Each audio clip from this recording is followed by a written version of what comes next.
Welcome to the Locks and Dogs NFL Picks Podcast, Week 16 edition. We've got the NFL locks and a few dogs that you need to hear, and the podcast starts right now.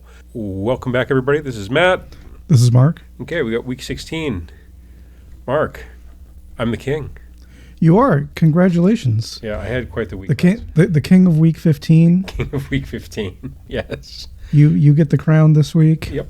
Burger King crown is added. Yeah. I was on fire. I went 10-6 ATS. I guess like the picks that I'm proudest of are some of the dogs, like being on the Bucks plus 3.5. They went outright. We don't need the points. I stole that one from you. That's right. Seahawks plus 4 went outright. We don't need the points. Texans plus 2 went outright. We don't need the points. I was in the Dolphins, Colts, Saints. Raiders went outright. We don't need the points. Yep. It's like I got all these extra points there. Don't know what to do with them. The king is spoiled for riches. All the dogs hitting. All the dogs. Yeah, all the dogs were barking last weekend. Yeah. Overall fun football weekend. Picks hit. We made money. 10-6 ATS. My guess is I think it was the Broncos, and they did not. They made both of us dirty. No. The Broncos were a disappointment. The Falcons also a huge disappointment. Falcons are dead to me. 2 weeks in a row, they've really screwed us. You lose to the Panthers. Yeah. You're dead to me. Yeah, I have no patience for that team anymore. Desmond Ridder. You see, I want to say he's the worst quarterback I've ever seen, but I could think of 5 guys that I saw last week that could, be in contention for that title. Yeah. Easton Stick is on that list. Yeah. Among others, yeah, there's a host of guys you could go with. I mean, Desmond Ridder is not good, but he's far from the worst. Well, I guess I can't say far from. Probably nearby adjacent to. Yeah, he probably shouldn't be starting anymore. So, but yeah, congrats! A big Week 15 for you. All right, cool. You want to dive into Week 16? Let's do it. Okay, let's get first up Thursday Night Football. Saints at Rams. The line that I've got here, I've got Rams -4. Over-under is a very optimistic 44.5. The early numbers on this one, 93% of the bets in the spread coming in the Rams, 77% of the bets in the over. Okay, explains that. And 51% of the money line bets are coming in on the Rams. How are you starting this week off? Going with the Rams -4. Yeah, the Saints on the road. Traveling to LA. Derek Carr, I've been fading him most of the year. They did manage to get a win last week against the the Tommy DeVito Giants, who didn't quite show up last week. Did not show up at all. But yeah, the Rams have looked good in recent weeks. They're much improved from where they started at the beginning of the year. They're fighting for a playoff spot. The Saints are also fighting for that division spot. They're tied with the Buccaneers right now. Sure. But I like the Rams at home. I think overall they're the more talented team on both sides of the ball. Really? Yes. Okay. 93% of the bets coming in the Rams. I'm fading the public. Give me the Saints plus the 4. Not going to lock it. Not going to sprinkle the money line. Just give me the points straight up.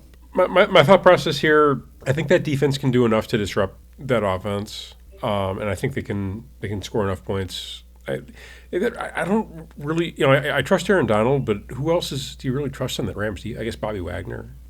The secondary is not terrible. But either way, I think the Rams are a bit fraudulent. I think you're probably going to see it start to catch up with them at some point. And my guess is it's probably this weekend at home against the Saints. Give me the Saints and the points. All right. No lock. It's not going to be my lock. It's not going to be the money line. But yeah, that's where I'm at for Thursday night. All right. Cruising into Saturday. We've got a couple games on the 23rd. First on the list, Bengals at Steelers. Bengals -1.5. Over under a very optimistic 37. The early numbers on this guy, 67% of the bets in the spread coming in the Bengals, 63% of the bets coming in the under, and money line 50-50 split. For this one, give me the Bengals. Okay. No, I flip-flopped. I remember the Bengals' defense is beaten up. I think the Steelers can run the ball. It's at home. Give me the Steelers. And Mason Rudolph in his first start in like 87 years. I'm changing it up. Give me the Steelers, Mason Rudolph. They can run the ball. Okay? I know the Steelers can at least do that.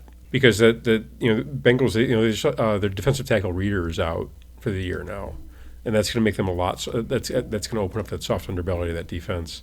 And I think the Steelers kind of, it's a bit of bully ball. I think this is like a 3-point game, maybe. So I'll take the 1.5, but I'd probably just play the money line straight up. Give me the Steelers. What say you, Mark? All year I used the Mike Tomlin at home philosophy for picking the Steelers. They've let me down more times often than not. So I can't do it again. The Bengals will look good. Jake Browning is, again, a very capable backup. He's using his weapons. It should be noted that Jamar Chase might miss this game with a shoulder injury. But they still got T. Higgins. Tyler Boyd. But, yeah, I like the Bengals minus the 1.5. The Steelers, if they haven't figured it out by now, they're not going to. And they haven't figured it out in 2023. Mason Rudolph, save the day, get the win. No. Give me the Bengals minus the 1.5. All right, Mark. Next on our list, Bills at Chargers. Bills minus 10.5. Over under at 44. All right, numbers on this one are a bit of a surprise. You ready? 64% of the bets against the spread are on the Chargers. 56% of the bets are on the under, and 92% of the money line bets are on the Bills. Is there any case for the Chargers here? I mean, after what you saw last week and like where we are in the season, like this isn't like a circle the wagons moment, is there? Like, there's no chance. There's no case for them to take them here, is there? Not with Easton Stick. There's no way. There's really no way. This is very lock worthy for the week. Yeah. I mean, it is East Coast to West Coast, and you got the Bills coming off the big win, and you got the Chargers who just got embarrassed and their coach fired. Do you remember who the interim coach is? It's Giff Smith, isn't it? I think so, yeah. It's like the most interim head coach name I've ever heard. I thought it was a fake name when I first So did I. Do you know what he coached? No. Oh, Mark, he was the linebackers coach. Oh, yeah. Yeah, that's right. No, I can't. I can't. Give me the Bills. Not with Easton Stick. I think if Justin Herbert still in there, you could make the argument, but no, there's no way. I'm surprised it's only 10.5. Yeah, I'll take the Bills. I'll lay the 10.5. If you can still get 10.5, take it. Is my advice. Yeah. Moving on. Christmas Eve games. You ready? Yep. Okay. First game on my list, you get Seahawks at Titans. Seahawks minus 2.5. Over under at 42. The numbers on this one: 51% of the bets against the spread are on the Titans. 78% of the bets are on the under, and 79% of moneyline bets are on the Seahawks. What are you doing here?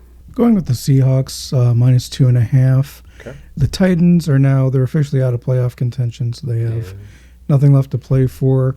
No, I mean, you got Will Levis is trying to prove himself, and I think Tajay Spears is probably going to get a bigger role. So you've got a couple guys who might want to be playing for jobs next year. Mm-hmm. It's probably all you got to go after. Well, Levis did appear to suffer what looks to be an ankle injury in the game, so I don't know if it's going to be Ryan Tannehill. We're going to get Ryan Tannehill back when they're out of or could it be Malik Willis? Oh yeah, could be. No, we're going with the young guy. Ryan, you've had a good run. Just take her easy. Yeah. So his status is questionable for that game. We don't know exactly who's going to start for the Seahawks, but Drew Lock looked pretty good last night. Looked awesome last. I mean, to be fair, it was really like one throw. Yeah. If I'm completely honest, it was and But yeah, the Seahawks still have something to play for. The Titans don't. Mm-hmm. So I like the Seahawks minus 2.5. Okay, the Seahawks minus 2.5.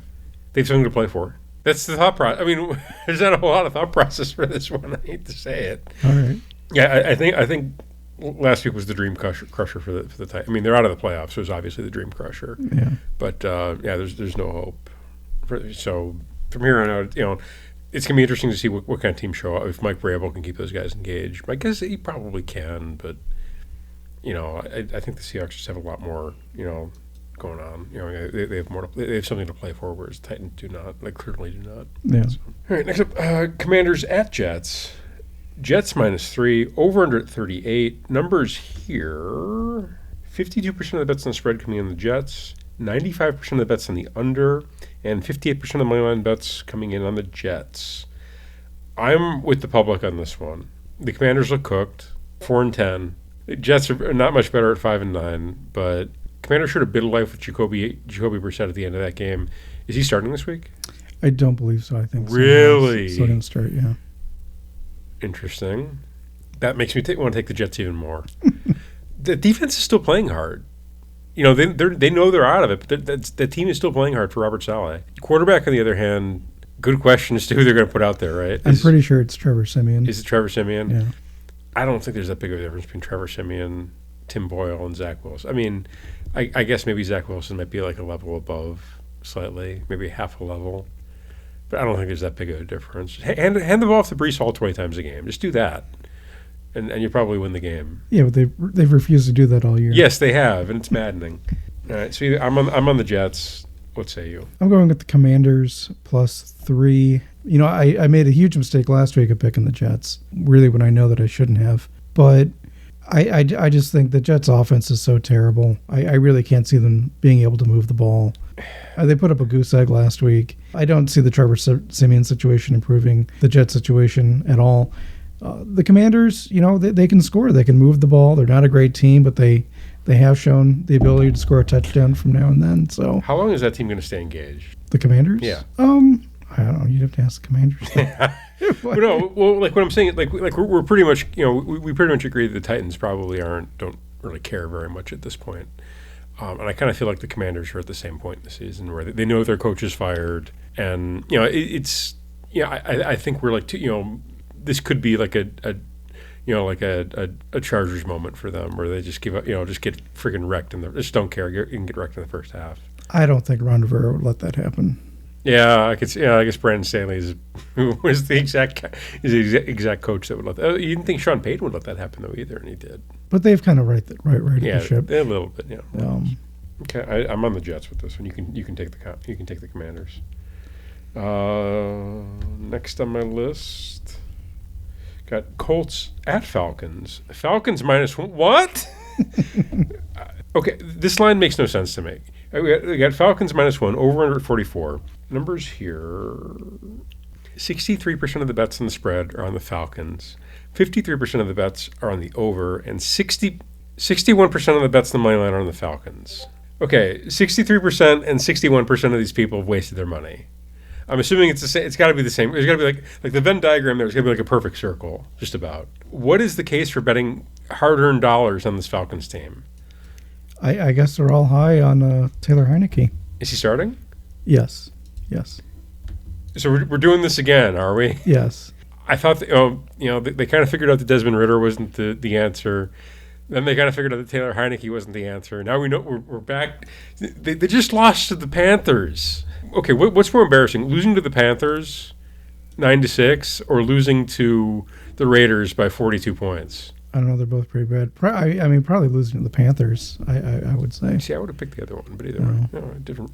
Either way. Okay, so this is a perfect opportunity to fade the public here. I think the Colts are. I can't believe the spread is so low. I mean, 1 point. I would think that. This line stinks. Yeah. Colts 9-5 ATS this year. They've been kind of a spread darling for us. 8-6 straight up.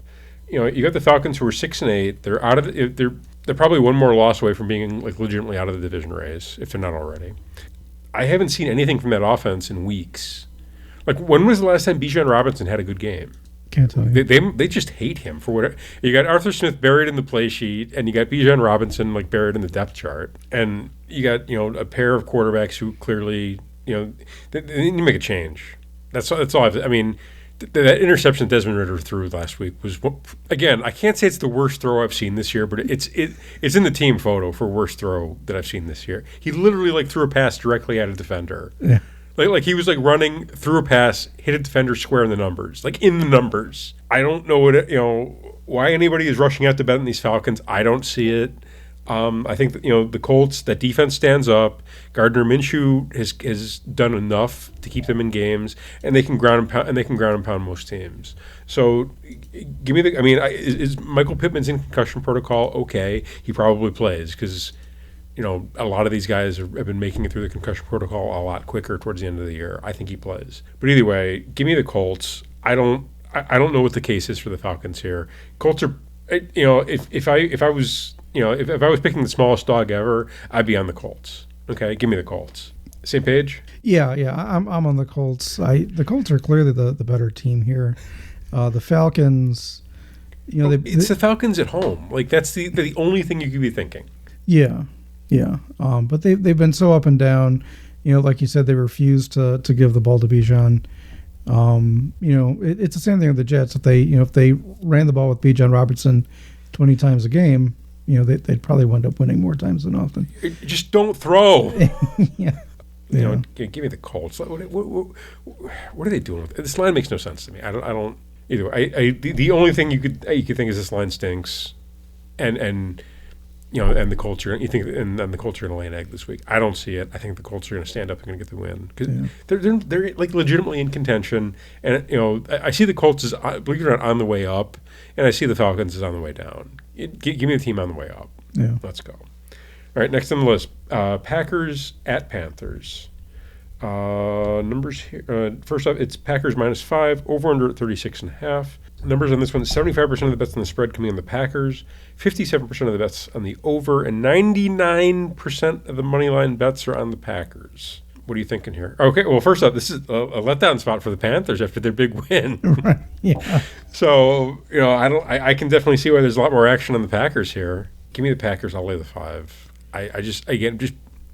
The Panthers roster is just so bad that I can't see taking them with that few, with fewer than double-digit points. I can't see taking them. That's my thought process. Also, Packers 7-7 ATS, Panthers 3-9-2 ATS this year. If you're getting them at 5, we might get that third push. Actually, they make them 3-9-3, which would be 3 divided by 9 equals 3. I play math games, whatever. What are you doing with the Packers and Panthers? I like the Packers -5. Yeah, I don't see the Panthers eking out a win again this week. The Packers been up and down all season, but I think they easily handle the woeful Panthers. Yeah, give me the Packers -5. And Packers win by double digits, right? Yeah. I think so too. Yeah, I think Christian Watson is still out. They got like 87. They got like 40. AJ Dillon's going to be out, but that's probably whoever they put in is probably an improvement over AJ Dillon. Yeah, he broke his thumb. That's like thumbs and hamstrings are like the worst injuries for running backs, I guess. Next up, Browns at Texans. Line on this one, Browns -2, over under at 42.5. Numbers here, 90% of the bets on the spread coming in the Texans, 74% of the bets on the over, and 59% of the bets on my line coming in on the Texans. Okay, what do you do with this game? First up, do you think C.J. Stroud's going to play? So we haven't gotten firm confirmation whether or not C.J. Stroud's going to go or not. Interestingly enough, on last week's show, we thought it was going to be the Davis Mills Texans. Last minute, it turned out being the Case Keenum Texans. And Case Keenum got the win. He did. So I think at this point, I'm kind of assuming that Case Keenum's going to start. See, I would be thinking C.J. Stroud returns. I would think he would, but it's not. It's not up in the air it's not confirmed just yet. Is he cleared concussion protocol? No, he's still in concussion protocol. Yeah. So that being said, I like the Browns -2. Joe Flacco keeps winning games, despite, turning over the ball 3 times. Do you know he threw for over 200 yards in the fourth quarter alone against the Bears? I did not know that, but I believe it. God bless him. Good for him. But yeah, the Browns are still, they're still fighting. Their defense looks good.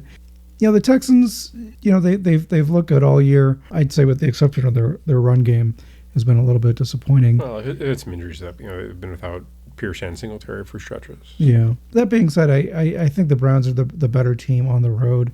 I like the Browns -2. I hate this. Okay, don't get me wrong. I'm thrilled for Joe Flacco. I think this is a wonderful story. I want to see him in the playoffs as a 38-year-old, gray beard, just slinging it. But in this case, it's Texans at home. I'll take the points. Give me the Texans. Thought process is this is again assuming C.J. Stroud starts. If he doesn't, I probably do take the Browns. But if make sure you double bet this one late, like double check, and if you start to see line changes, that means it's going to be turning towards C.J. Stroud starting. But at this point, I'm betting that he's going to. I don't know that it's pretty rare that they hold a guy out for 2 weeks with a concussion these days. So I think he clears the protocol. I think he's good to go. And I think they get, again, it's Texans at home, and they kind of need this one. I don't think the Browns need this win as bad. I have a feeling we're going to see this is kind of like a kitchen sink game for the Texans, believe it or not. Although last week kind of was too with the Case Keenum start. So next on the list, I got Lions at Vikings. Lions -3 is the line. Over under at 47. The numbers here. Okay. 78% of the bets in the spread coming in the Lions. 66% of the bets in the under. And 88% of the money line bets coming in on the Lions. Okay. Lions 9-5 ATS this year. Vikings 7-4-3. Good Lord. 3 + 4 = 7. For this, it's pretty simple calculus here. The Lions are clear division favorites, looking to clinch. They're 10-4. I like them to get this win and cover. I don't think there's. I mean, you got the Vikings who are starting Nick Mullins. I'm kind of surprised we haven't seen Jaron Hall turn up again. There's probably a good reason why. Oh, you think? Oh, you think he's on the Matt Corral plan? Do you? Yeah. Yeah. Oh no. Yeah. Or the Stetson Bennett plan. Yeah. Yeah. Just disappearing. Yeah. Either way, I just think that the quarterback situation in Minnesota is just so up in the air that I think that's kind of going to be their Achilles heel. They don't have the quarterback play that's going to be able to keep them in this game. So I'll lay the 3. Give me the Lions. Same page. Yeah, I like the Lions -3. Nick Mullins looked good in some spots against the Bengals last week, but also looked terrible in other spots. He had like a really bad interception at one point.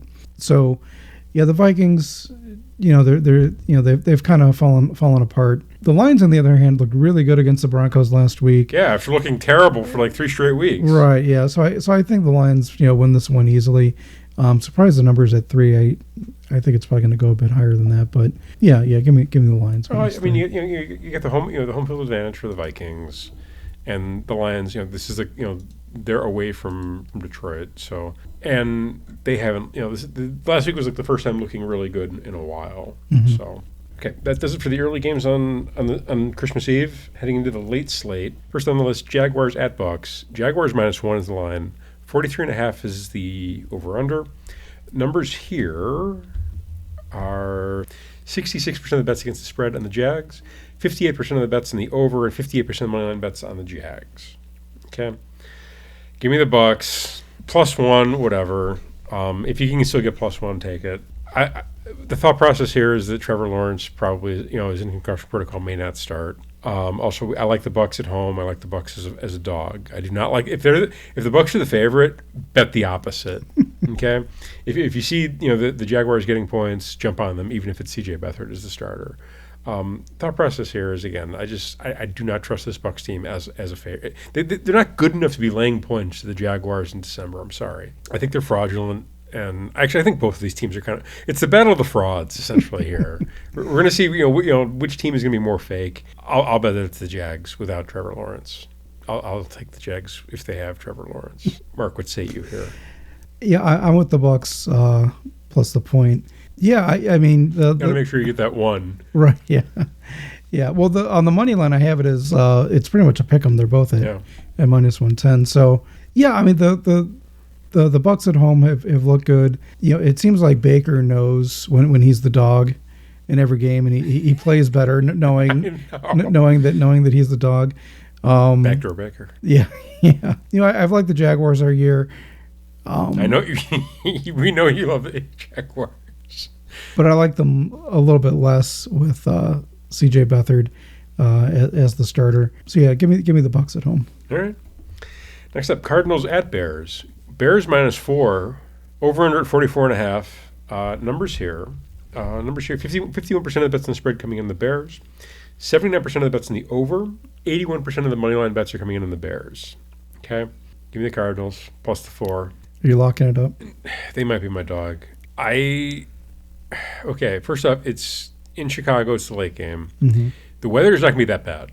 It might be a little bit of rain, but it's not going to be like ridiculously cold. Yeah, it'll be warmer. Yeah, the thought process here, I don't think the Bears are good enough to be laying points to anybody.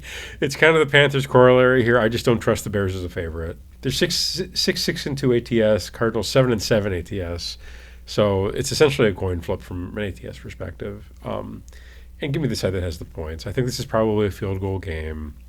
I think both of these teams can do enough to score enough points to make it a close game. If it's a one-score game, give me the team getting the points. So that way I get the cover as opposed to the L. Give me the Cardinals. What say you? Well, There's only a few more games left in the year. Yeah. Which means there's only a few more games left for me to bet on the Bears. I'm going with the Bears -4. What's the thought process here? They kind of gave away the game against the Browns last week. It was a non-conference road spot. They were. I think they were like destined to lose that game. Yeah, they probably were. But that being said, the Cardinals are not a good team, even with Kyler Murray at the helm. I think the Bears can do just enough to beat the Cardinals at home, and that's my logic. I just feel like the Bears are just going to do something. They're going to throw like a screen pass on 3rd and 12. It gets intercepted. I see them doing something stupid. They've done stupid things to lose games all year long. Yes, but I still have hope. But I think the Cardinals are playing the 49ers every weekend. Yeah. So give me the So the Cardinals are battle tested against the best competition in the country. So I'll take them plus the points against a much weaker roster. All right, next up, Cowboys at Dolphins, heavyweight matchup. Line on this one: Dolphins -1.5, over under at 51.5. Numbers here: 55% of the bets in the spread coming in the Dolphins, 86% of the bets on the over, and 68% money line bets coming in on the Cowboys. Both these teams 10-4 straight up. Both these teams 9-5 ATS. I know it's a non-conference road spot for the Cowboys, but they need this game. They're coming off the bad loss to the Bills, and I think this is kind of a get right spot for them. Even if Tyreek Hill plays, I still like the Cowboys. Thought process is that this is just a game that the Cowboys need. If they want to win, if they want, the door is open to win that division. And the opportunities they're just going to take it. If they can get the win here, I think it would go a long way towards helping them get that helping them get that division title. And honestly, I don't think the Dolphins really need this game. I think they've kind of the other teams in the East are just so bad. I guess you got the Bills breathing their neck a little bit, but there's still like 2 games above them, so they can drop a game and like not have it be the end of the world. I mean, Dolphins coming off the big win against the Jets last weekend without Tyreek Hill. It was said to be their Achilles heel, and it really didn't matter against the Jets. Yeah.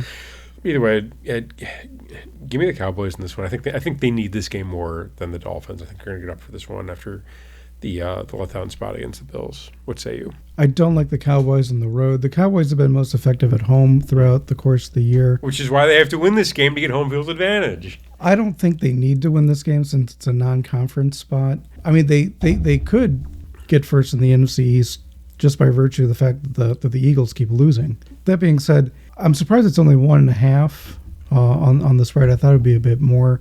I like the Dolphins here, minus 1.5. I think, like the Bills the week before, I think the Dolphins blow out the Cowboys. I think the Cowboys are potential frauds on the road. I might even lock this one up. I might even have to lock up the Cowboys, my dog. Okay. Takes us to the Sunday Night Football Christmas Eve game. And what if I was Santa, I'd turn the sleigh around. Patriots at Broncos. Patriots -6.5. Over-under is a very optimistic 34. Yeah. Numbers here. 87% of the bets in the spread coming in on the Broncos, 92% of the bets on the under, 88% of money line bets coming in on the Broncos. Okay. Patriots are 3-10-1 ATS this year. Broncos 5-8-1. Both of these teams have been fade worthy. However, one is more fade worthy than the other, and I think you know where I'm going. Yeah. Fade the Patriots. Give me the Broncos. I'll lay the points at home. I don't see a case for this Patriots team in the spot. It's East Coast to Mountain, playing in elevation on Christmas Eve. The Patriots have nothing to play for. I think this is the week where teams have seen enough of Bailey Zappi to know what he can and can't do, and I think the Broncos are good enough to not allow him to do anything that he can do.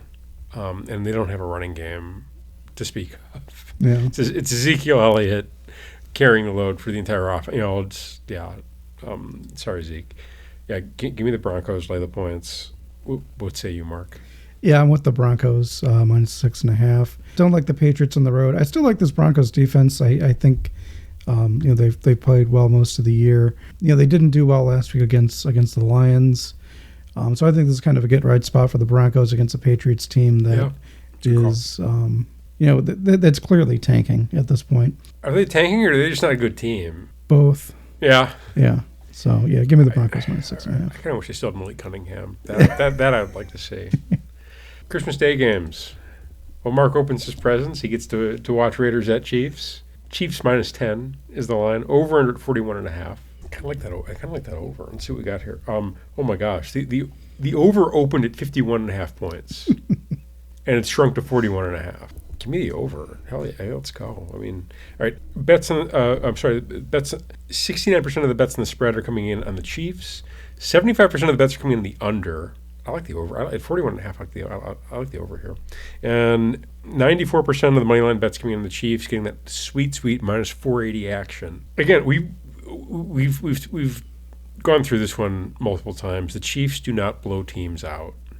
Okay, give me the points and the Raiders. I don't care that it's an Arrowhead. I don't care that it's Christmas Day. First off, and Antonio Pierce has continued to be the interim head coach of the year. Like he's like the most interim of head coaches. He gets this team wants to play for him. They get up for these games. Everybody's like engaged. They're high-fiving Aiden O'Connell. Devontae Adams had nothing but nice things to say about everybody. In the post game after the blowout, I don't think he knew Aiden O'Connell's name in preseason. He doesn't. He may now. I kind of feel like this Raiders team has kind of come together, and I kind of see this Chiefs team as the opposite, where they're not quite as cohesive, I feel. So give me the cohesive unit plus the 10. I think this is a one-score game. Chiefs probably win outright. I'll say 21. I'll say final is 24-21. Chiefs win by field goal. Give me the Raiders plus the 10. What say you, Mark? I like the Chiefs minus the 10. Doing this all year. Thank you for the easy win. I mean, you realize the Raiders aren't going to put up 63 points again this week. Yeah, they're going to put up 62. Okay. I think the Raiders kind of fall back to earth in this spot. I mean, I think the Chiefs handle the Raiders pretty easily in this one. They don't drill teams. We've been over. They don't blow teams out. But I think for the most part they've been winning by more than 10 in most cases, by like 11 or 12. Do you want me to go through? Do you want me to tell you their average for like margin of victory? All right. Okay, here we go. Okay, last week against the Patriots they won by 10. Okay. All right. Week before, let me get the schedule up. I mean, by blowing people out, yes, they're not winning by 60, but I think they can win by more than 10. Are the Chiefs that much worse? I'm sorry, are the Raiders like that much worse than the Patriots? Because they barely beat the Patriots by 10. Yeah. Okay. Let's go back here. Okay. All right. Week 1 loss, Lions. Week 2 barely got past the Jaguars, 8-point win. They destroyed the Bears in week 3. Barely got past the Jets, 3-point win. Barely got past the Vikings, 7-point win. Blew out the Broncos. Okay, 11 points. I'll leave you that one. Beat the Chargers by 14. Lost to the Broncos on the road. Got past the Dolphins, 7-point win. Lost to the Eagles. Last time they played the Raiders they were actually in Las Vegas. They won by 14. Got beat by the Packers, 8-point loss. Beat by the Bills, 3-point loss. And barely got past the Patriots, 10-point win. Give me the Raiders plus the 10. Come on. They don't drill teams. No, they don't. But again, I think they can beat the Raiders by more than 10. Who's playing in that Raiders game? Let's go through. Oh, it wasn't Aiden O'Connell start. Okay. Did he have his full complement? Is it Josh Jacobs' game? Well, yeah, Josh Jacobs. Josh Jacobs got loose. I think the line on that one was like 16 or something ridiculous. I remember it covered. Either way, give me the Raiders plus the 10. I think they're coming off the big win. Merry Christmas. Merry Christmas, Matt. Next on my list, Giants at Eagles. Line on this one, Eagles minus 10.5. Over under at 43. Numbers here. 85% of the bets in the spread coming in the Eagles. 81% of the bets on the under, and 82% of the bets on money line on the Eagles. Lock up that minus 620 action. What are you doing here, Mark? I can't go against the family. Give me the Giants plus 10.5. I don't like the Giants to win. I do like them to cover. The Eagles are kind of in a downward spiral right now. This is the ultimate get right spot for the Eagles. Yes, at home against a division rival that kind of sucks. Yeah, that's true. But I still like the Giants to cover. I think the Eagles drill them. I think this is your 35-7 loss. It's at home. It's going to be a hostile crowd against a division rival, and they know they need this win to keep pace for the division title. Give me the Eagles. Fly Eagles fly into an 11-point win. Well, my thought process there is, I mean, there's something going on with the Eagles, and you mentioned it before. How, they kind of had the shakeup on the defensive coordinator. Jalen Hurts didn't seem to be right. There was also the controversy last night about Jason Kelce moving. So they kind of figured out the secret sauce to the brotherly shove, where Jason Kelce has been moving the ball forward a half a yard every time he snaps it. Does he really? Yes. Right. Yeah, they're going to make Jason Kelce wear gloves because to make his hands look like a different. There was a reason. Originally, they said they were calling they were mistaking his hands for the left guard's hands, and they wanted to give him a glove so the hands would look different. Mm-hmm. Apparently, that's not the issue. Apparently, he's cheating. Right. Interesting. Yeah. And the DeVito family has a great spread. So. Oh, the spread's got. I mean, does the spread travel to Philadelphia? I would hope so. If there's no spread, I might change my pick at the last minute. Yeah, you got to keep an eye for that spread. Yeah. But yeah, I like the Giants to cover just based on the fact that the Eagles have been sputtering a little bit in recent weeks. I think this is the get right spot for them. I think they drill the Giants. All right, which brings us to the heavyweight fight, Christmas Day. This is the the Rocky versus Drago fight. Mm-hmm. It's not about the money. He's going to fight on Christmas Day. I think Stallone was the writer. I think he was too. Okay, I'm going to fight on Christmas Day in communist Russia for no money. In one corner, Baltimore Ravens at San Francisco 49ers. Line on this one. I've got. This one is as 49ers minus 5.5. Over under 46. The bets on this one, wow, okay. 62% of the bets on the spread coming in the 49ers. 91% of the bets in the over. And 52% of the bets on the money line coming in the Ravens. Okay, give me the Ravens plus the 5.5. Thought process is, I feel like this is kind of a letdown spot for the 49ers. They really haven't had one this year. And this is the first I feel like heavyweight matchup that they've had in a while. This is going to be one of the most physical games you're going to see all week. This is like, on a day when people should be coming together, they're going to be tearing each other apart. There's your tagline. On a day when people should come together, the 49ers and Ravens are going to tear each other apart. Dude, why can't we get that job? Yeah, this is going to be a super physical game. So bring your hitting shoes. My thought process here is I think the Ravens can – I think they can move the ball on offense. I like what I've seen from Lamar throwing the ball. I feel like, his accuracy is like way up this year. It's like a noticeable difference in the way he approaches it. That's one. I think he's more accurate. And two, I think that they have enough in the backfield alongside him that they can move. They're going to miss Keaton Mitchell. I like him a lot as like a change of pace. He's a great change of pace running back. Every time he touched the ball, it was a 40-yard run. It's the best running back I've ever seen. Yeah. So they're going to have to go with the Gus Bus and Justice Hill. I'm okay with it. I kind of like the Isaiah Likely matchup. I like that actually better than Mark Andrews. I think he's a bit more, he's got a bit more length, and I think he's a bit quicker. And I think he can go up and get the ball, whereas I think with Andrews, you had to put the ball out in front of him, and he would go in, and as opposed to with Likely, he can go up and get it. I think the receivers can do it. I like the matchup for the Ravens receivers against the 49ers secondary. I think that's a good matchup for them, especially with the injury to the safety that the 49ers have. On defense, it's going to be a bit trickier matchup, but I think the Ravens can get enough of a pass rush, and I think they can slow down the running game enough that they're going to be able to not only cover, but win outright. Ravens plus 5.5, sprinkle that money line. Merry Christmas. Mark, what say you? Like the 49ers, minus 5.5. It's too many points. Okay, go ahead. Walk me through it. Non-conference road spot for the Ravens. It's Christmas. It's Christmas Day in prime time. So I don't. All right, go ahead. Continue. Non-conference road spot for the Ravens. It's too many points. They're not gonna get drilled. I like the 49ers at home. Well, 5.5 isn't getting drilled. It's a cover that's a touchdown. Yeah. Mm-hmm. Getting drilled is 14 points. Getting drilled is 63 points. But it's with the Raiders are going to do the Chiefs this weekend. Yeah, but I mean, look, it's a heavyweight fight of the week. This could be your potential Super Bowl matchup. If things play out the way these two teams expect. Yeah, I think it just comes down to the 49ers at home as opposed to Ravens on the road. So yeah, give me the 49ers minus 5.5. All right, Mark. Time to locks and dogs. Yeah. I I think I went first last week. Yeah. So it's your turn. Yeah. What do you got? I want to lock up the Dolphins. Okay. -1.5. Okay. For my dog, give me the Colts +1. I think that's an easy dog. Colts are going to be my lock. For my lock, the Broncos -6.5 is my lock. My dog, Ravens, +5.5. Sprinkle that money line. Let's go. I can't wait for that game. Got me fired up now.